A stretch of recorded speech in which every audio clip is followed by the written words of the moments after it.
Hari Guru, kami sayang cikgu. Selamat Hari Guru, kami sayang cikgu.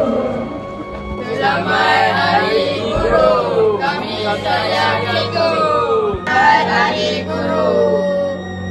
Selamat Hari Guru, kami sayang cikgu. Ucapkan Selamat Hari Guru buat guru yang tercinta. المعلم نور يضيء الدروب يهدي إلى العلم والفضائل يروي بقلبه حنونه وروحه الكريمة يرشدها إلى الطريق المستقيمة هو الملهم لنا بالعلم والإيمان والقائد في دروب الحياة الرفيعة وجزاكم الله خيرا جزاء وأحسن جزاء وأخيرا نحن نهنئكم بعيد المعلم. Kami murid perempuan dari tingkatan 5 ingin mengucapkan Selamat Hari Guru. Saya merupakan wakil pelajar tingkatan 5, ingin meminta maaf kepada guru-guru atas segala kesilapan dan keburukan yang kami buat.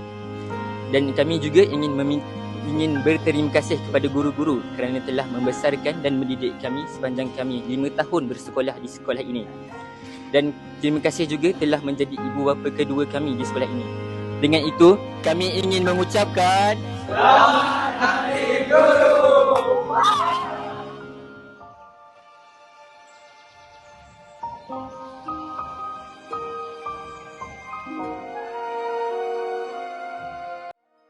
Assalamualaikum, bismillahirrahmanirrahim. Selamat Hari Guru kepada semua warga-warga pendidik, terutamanya kepada guru-guru Sekolah Seri Seremban. Terima kasih diucapkan kepada semua guru-guru yang sentiasa setia mendidik anak-anak supaya menjadi lebih cemerlang, gemilang dan terpulang. Semoga di atas usaha guru-guru semua akan lebih menjadikan anak lebih bersemangat untuk datang ke sekolah demi mengejar cita-cita masing-masing. Selamat Hari Guru kepada rakan-rakan guru di Seri Seremban. Semoga anda semua terus kuat, sabar dan semangat dalam mendidik anak-anak di Seri. Selamat Hari Guru. Selamat Hari Guru pada semua guru-guru sekolah Seri Seremban yang mendidik anak-anak Seri Seremban. Semoga semuanya berjaya dengan cemerlang dan semoga semuanya dilimpahkan rezeki yang menepah ruah dan berjaya di mana jua lah. Terima kasih banyak-banyak cikgu.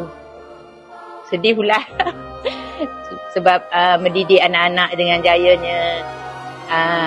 Semoga diberkati dan dirahmati Allah semuanya. Semoga guru-guru berjaya mendidik anak-anak sehingga ke Menara Gading. Ucapkan Selamat Hari Guru kepada semua guru Sekolah Menengah Seri Setia pada tahun 2026. Selaras dengan tema Hari Guru pada tahun ini, iaitu Guru Bitara Nadi Negara, didoakan agar semua guru dapat terus dengan gigih dan juga dengan penuh tekad untuk mendidik anak-anak murid Sekolah Menengah Seri Setia dan diiringi dengan tauladan yang baik dan juga dengan penuh hikmah kepada anak-anak murid kita. Dan saya doakan agar setiap daripada kita dapat berusaha dengan bersungguh-sungguh untuk mendidik anak murid kita sehingga mereka berjaya, tidak kira di mana sahaja mereka berada pada satu hari nanti. Dan semoga kita dapat membawa lebih banyak kegemilangan kepada Sekolah Menengah Seri Setia pada tahun ini serta pada tahun akan datang. Selamat Hari Guru, Guru Bitara Nadi Negara.